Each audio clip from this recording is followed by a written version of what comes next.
Piye carane bedakne antarane nafsu yang masuk dalam keadaan samar dan nyata? Gini Pak, sekarang kita katakan samar dari sisi mana, untuk siapa, hak nyata itu dari sisi mana dan untuk siapa. Sepanjang kita dulu Pak ya masih ada di syariat, dikatakan nafsu itu kan perilaku Allah. Nah, ngeten nggih. Allah sedaya, maksiat sedaya. Baik maksiate jasad ataupun maksiate ati. Ketika kita di syariat dan thariqah munggah nang ati, maksiati ati seperti ngrasani wong, hasud, ya, riya, takabur, iku maksiati ati. Tapi ketika di syariat kita itu masih mengenal nafsu itu hanya perilaku jasad yang ada di perilaku jasad ada di maksiat secara syariat. Nyolong, iku nafsu jelas. Anda selalu ke lokalisasi maksiat. Anda melihat wanita bukan muhrimnya, apa jenenge nafsu lah, ngono dah. Dia tidak akan mengatakan sholat itu nafsu, enggak. Dia akan mengatakan, kita akan mengatakan sholat iku minallah, ngoten nggih. Sedangkan maksiat jasad secara syariat iku min nafsihi, saking nafsunya hamba. Nah gitu toh. Iki teori yang ada di syariat. Dulu saya juga seperti itu, seperti jenengan. Padahal dinaikkan satu kelas di thariqah, ditambahi Pak, maksiat hati, kibir, ngerasani dan lain sebagainya. Akhirnya mursyid itu kasihlah zikir siri, sing tujuane hati supaya sibuk zikir Allah Allah Allah, biar tidak sibuk ngerasani, sibuk ghibah, sibuk riya, sibuk sum'ah dan lain sebagainya. Lah, menurut mereka dikatakan, mohon maaf ya, nafsu sing nyata itu apabila organ tubuh jasad iki ngelakoni maksiat. Iku dikatakan mereka sebagai nafsu sing nyata. Nah, monggo mereka berupa hasud, riya, takabur itu nafsu sing samar. Dikatakan samar, dia tidak tahu.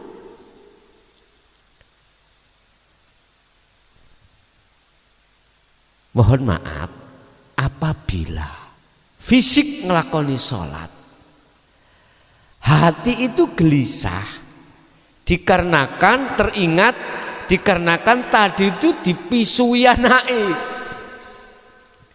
Terus masuk dalam sholat, hati mikir, eling seperti itu, mereka tidak tahu kalau itu nafsu yang samar.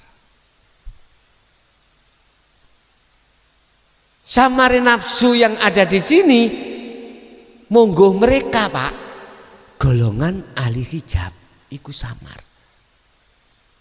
Padahal nafsu apa yang dilakukan secara syariat ataupun thariqah, monggo ahli tahqiq ya, iki nyata. Ininya nyata. Apa samare mereka itu jadi nyatanya kita. Istilah lain, apa samare nafsu pada ahli hijab itu dadi nyatanya nafsu ahli syuhud.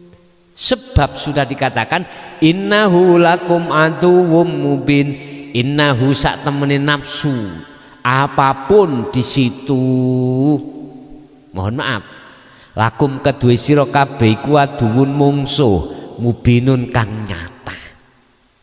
Iki bagi ahli syuhud.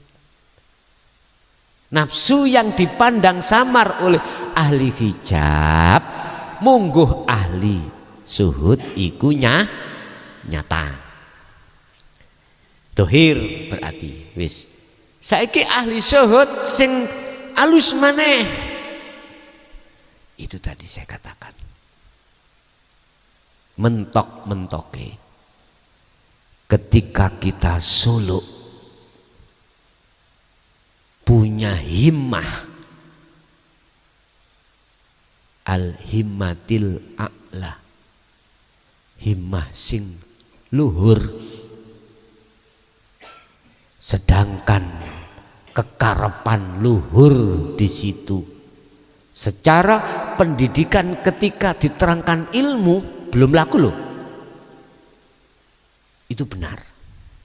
Harus kamu punya kehendak untuk sampai ke musaha, itu secara teori ilmu boleh. Masanya belum laku. Tapi kalau sudah laku, dikatakan apabila di dalam dirimu masih muncul takholi, keakuamu yang melakukan, walaupun himmah itu bagus katanya, iku loh menurut awakmu samar. Dikatakan samar, kau tidak tahu kalau itu masih kepentingan nafsu. Sekarang tak simpulke. Untuk membedakan antara nafsu kekarepan dari iblis atau nafsu setiap diri kita, ataukah itu dari Allah. Jangan dilihat fisik, Pak. Jangan dilihat taat secara fisik, maksiat secara fisik, balak secara fisik, nikmat secara fisik.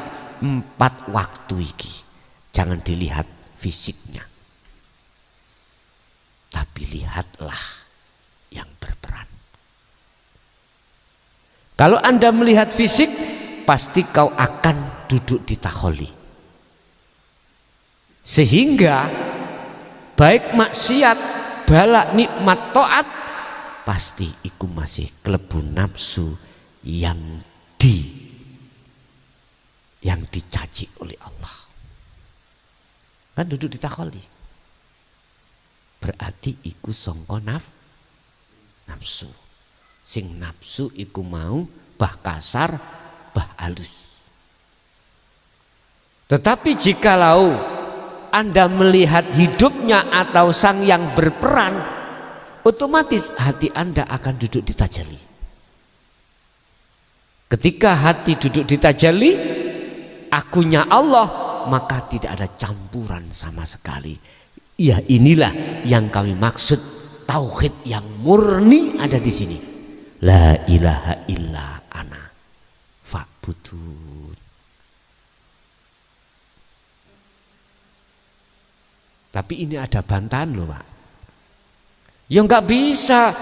Kalau di lokalisasi jelas nafsu. Jelas nafsu. Kalau pada waktu sholat itu jelas saki Allah, dari Allah. Kalau jelek datangnya dari dirimu sendiri, kalau baik itu datangnya dari Quran. Memangi Pak iki. Cuman oleh karena hati kita buta tentang Allah, kita tidak akan pernah bisa masuk pada substansinya, tidak bisa masuk pada makhluk syahid, inti dari maksud ini. Ayat iki mau apa intinya? Ayat itu memang nek elek teko nafsi, nafsu pada dirinya. Nah, diri siapa? Diri siapa? Aku siapa? Diri kan aku, Pak. Non vaksin maknanya diri. Diri berarti aku berarti Allah. Anda tatkala duduk di tajalli, salah betul. Allah itu. Pernahkah kita dengar Allah salah iki? Pernah enggak? Makhluk dipateni salah, kena hukum Allah iku mateni. Nah kalau toh itu dimatikan, mengapa dia itu dihidupkan? Wis, nek bicara dengan orang ini, argumentasi masih sundul langit, percuma. Habis-habisi waktu, habis-habisi tenaga. Akhirnya dikasih solusi, walana a'maluna walakum a'malukum lakum dinukum. Wis sudah. Mengapa kita menganggap kalau jelek dari nafsu atau iblis, kalau baik dari Allah? Karena kita doktrin kita di syariat gitu, Pak. Sekarang Anda saya tingkatkan pertanyaannya. Kalau Anda yakin jelek itu dari nafsu atau iblis, baik itu dari Allah, apakah itu tidak ada penguasa dua?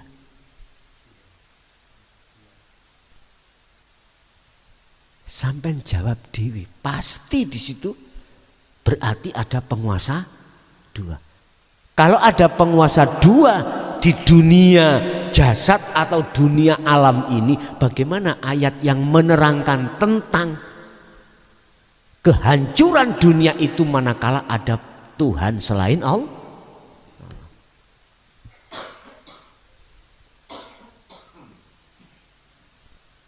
Ketika kita berkeyakinan ada dua peran, kita nggak sadar kalau kita telah menuhankan selain Allah.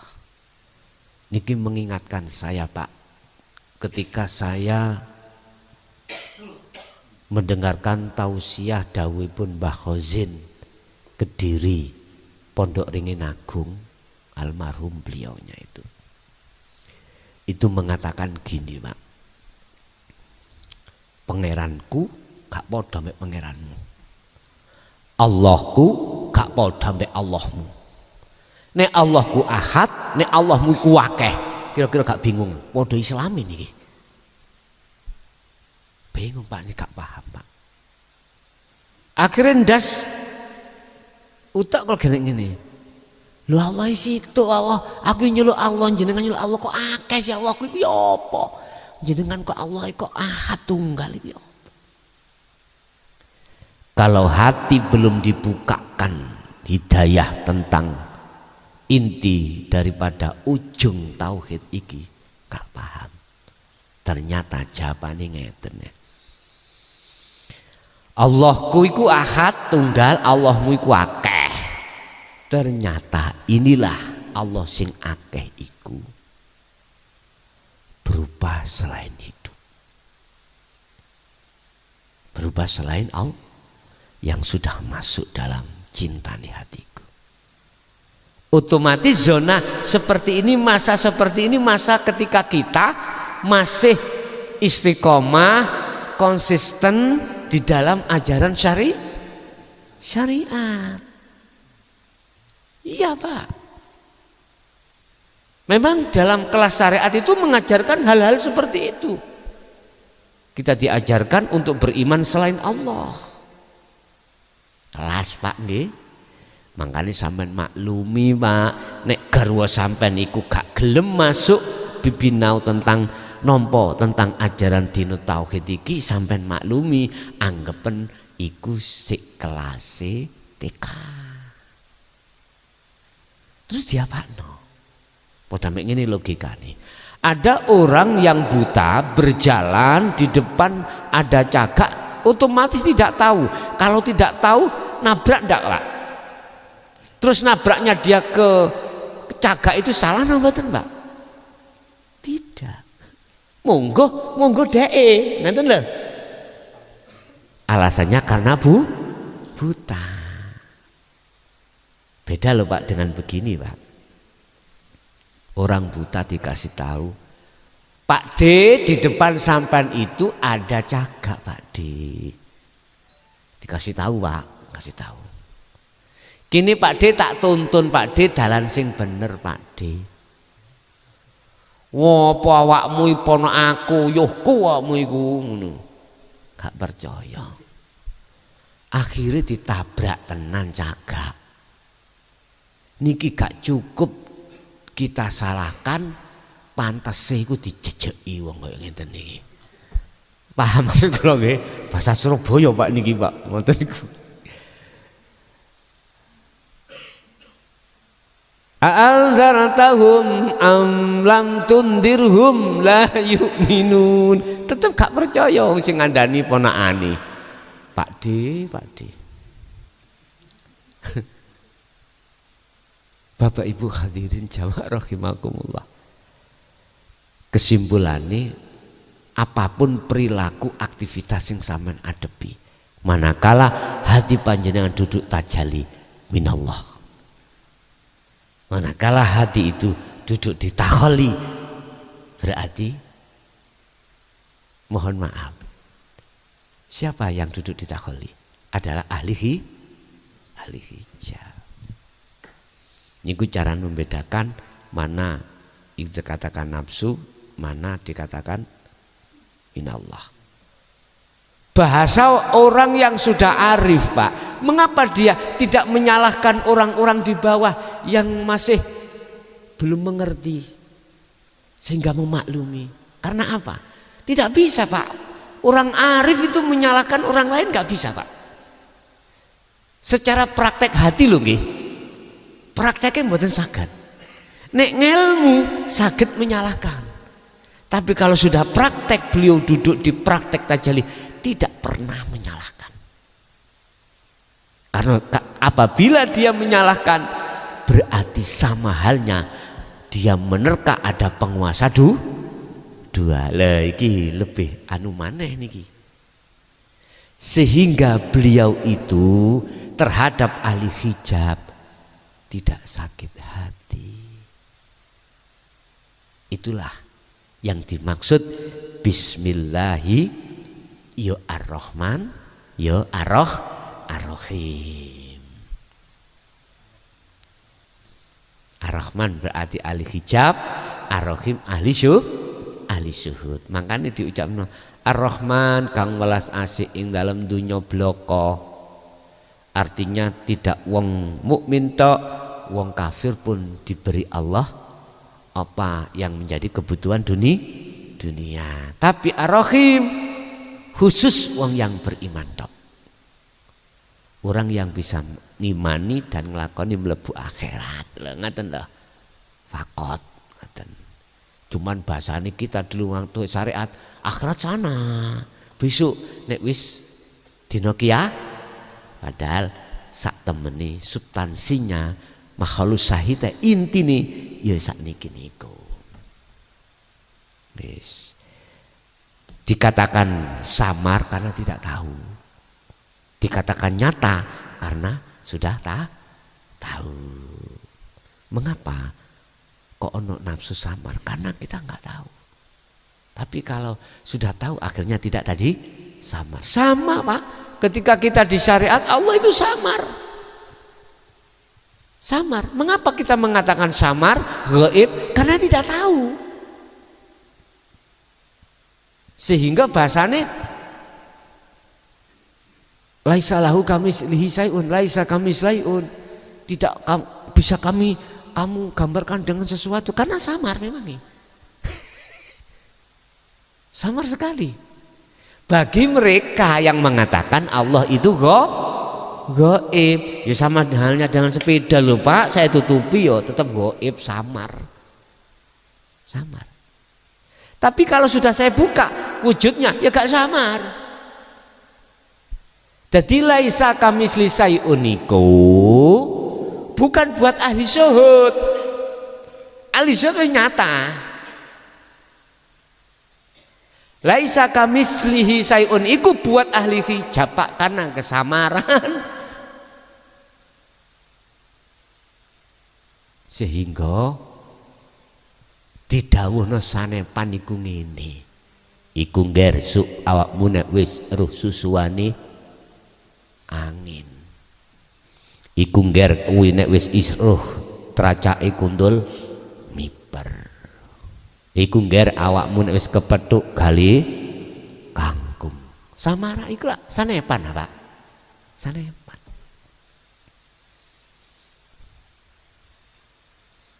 Kesamaran itu bagi orang yang mengatakan Allah iku gaib. Gaib samar, sama dengan nafsu mania juga.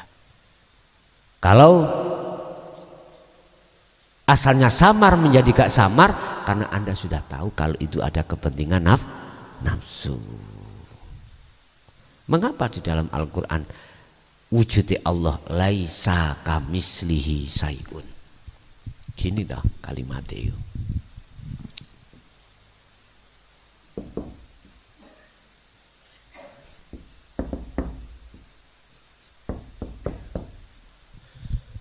Laisa ora ono iku kamislihi kang kaya madani Allah apa sayun sesuatu.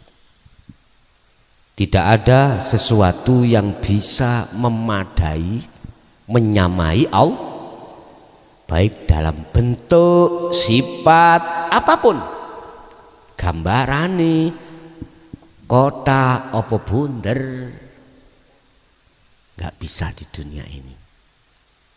Hal yang seperti itu pantas kanggo ahli hijab. Lah ahli syuhud sudah tidak lagi. Ya iku Pak bahasane gak iso diucap niku wae lho. Paham nggih? Gak bisa. Sehingga Syekh Ibnu Athaillah iku nek merumuskan orang makrifat nang Allah itu la ibsarun wa mubsarun wa basarun.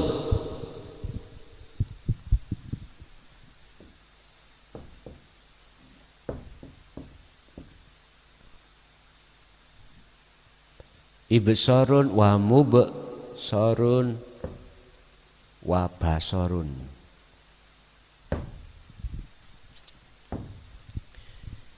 Sudah tidak ada yang melihat, tidak ada yang dilihat, mata untuk melihat juga tidak ada. Terus ya apa ya? Tapi justru dia itu loh tahu wujudnya Allah. Ngerti nih? Caranya gimana? Ya masuk di musyahadah sudah. Masuk di musyahadah. Jawabmu lah kok ini. Ui kita. Iku jawab ning ati lho ya. Oh ini ta. Udah. Makanya untuk menekan hati supaya bisa sampai di sini Allah memberikan wahyu terhadap Muhammad tentang la ilaha illa ana. Ini asalikan la ilaha illallah yang diri Allah itu wis sawamar mari ngono la ilaha illallah dia wis rada remeng-remeng iki. Tapi dia gak ro, dia berarti adoh Pak. Makanya sampean gak heran. Jangan heran. Dulu-dulu itu kalau kita mengatakan Allah, apa jare sing ngecet Lombok kono, mesti ndoding menduk. Dikira Gusti Allah angkruk-angkruk nang nggone ndukur. Mesti ndoding ndukur. Isyarat. Wis. Naik satu tingkat ke tingkat yang ketiga muraqabah. Anta la ilaha illa anta. Anta berarti kamu panjenengan. Nek ngomong panjenengan berarti wonge ana ngarepe. Wis, lah ide toh. Iku namanya muraqabah. Nek huwa dia berarti di sana. Jadi kita bicara orangnya tidak di sini. Makanya dadi mendukur kaya to layangan pedhot, macam-macam ngono, ndukur pokoknya. Anta tidak ada Tuhan kecuali panjenengan. Makanya bahasane Quran iyyaka na'budu, iyyaka hanya kepadamu lah. Berarti anak ngarepe ide tapi durung akad si anak loro. Itu namanya muraqabah. Jenengan merasa kalau selalu digerakkan Allah. Tapi andanya masih terlibat, iku muraqabah. Laku apa wae sampean iku merasa disawang Allah, merasa selalu diawasi Allah. Jadi fisik nggak ada kesempatan arepe nemok bubune wedok liya. Aku diawasi Gusti Allah gak wani, aku dosa. Akunya masih ada. Arepe nyolong barang tanggane, barang orang lain. Dia merasa diawasi Allah, jasad gak wani, Pak. Allah. Katakan takut pada Allah. Sik merasa ada dua. Kamu berarti ning ngarep kamu. Makanya apa wong Islam iki salat di ngadep ngulon? Karena memang kiblate di kulon. Hati cenok ngarep kono. Rumangsamu Gusti Allah ning ngarep kono doa. Gusti Allah nek mburimu ngwaplok akmu. Insyaallah pinggirmu yang ngono. Fa aina matwalu fatamu wajhullah. Artinya ngene, jangan kau menganggap Allah itu di depanmu aja. Terus tingkatkan satu tingkat. Mari muraqabah ke marifat, musyahadah. Bagaimana caranya? Dari sisi ilmu kupas la ilaha illa ana ini. Kemudian laku lewat dzikir sirul asrar. Baru ketemu ana, tidak ada Tuhan kecuali aku. Lho wis. Ono liyane ya? Mboten enten. Nek wis muncul aku, berarti duduk aku makhluk jasad roh tadi loh, mboten ya? Aku hidup itu yang berkata. Sehingga jok heran, Pak. Sampai wis kuat aku nih muncul, kuping sampai wing Allah kono hati nyawang nyun sewu nyangwet ngucap aku Allah.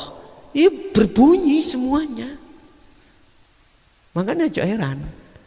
Nek sampan wis tutuk kuno, sampan krungu suarane kucing meong, lah ngono bahasa syariate.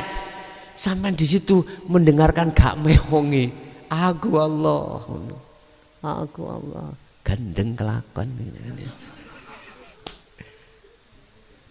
Sing gendeng iku ati sampeyan iku gendeng cinta mung dateng Allah.